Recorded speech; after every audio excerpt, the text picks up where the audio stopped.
ভুলবশত একবার একটা জিনিস বানাইছিলাম, সেটা খুব মজা হয়ে গেছিলো আনফরচুনেটলি। তো সেই জিনিসটা আমার মেয়ের খুবই পছন্দ লাগছে। সে সেটা খাওয়ার জন্য আবার আমারে বলছে, "আম্মা ওইটা মানে বানাই দাও।" দুনিয়ার সব কিছু রান্না করা হয়েছে, আজকে শুক্রবারের দিন দুপুরবেলা কাচ্চি বিরিয়ানি রান্না হয়েছে না, সে ওইটা খাবে না, সে এই জিনিসই খাবে। তো কী আর করার, তার জন্য এই যে বানানো শুরু করে দিলাম ফ্রোজেন পরাটা আর ডিম, মানে মোগলাই টাইপের আর কি জিনিসটা।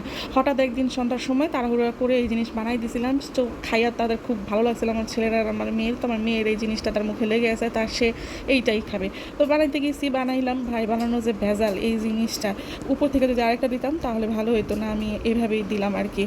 তো কোনো মতে আর কি এটা দিলাম কড়াইয়ের ভিতরে, তাই এই যে উল্টাইতে গেছি তা লাগা গেছে। মানে কি একটা ভেজাইলা জিনিস, কোনোভাবে খালি বানাই দিছি।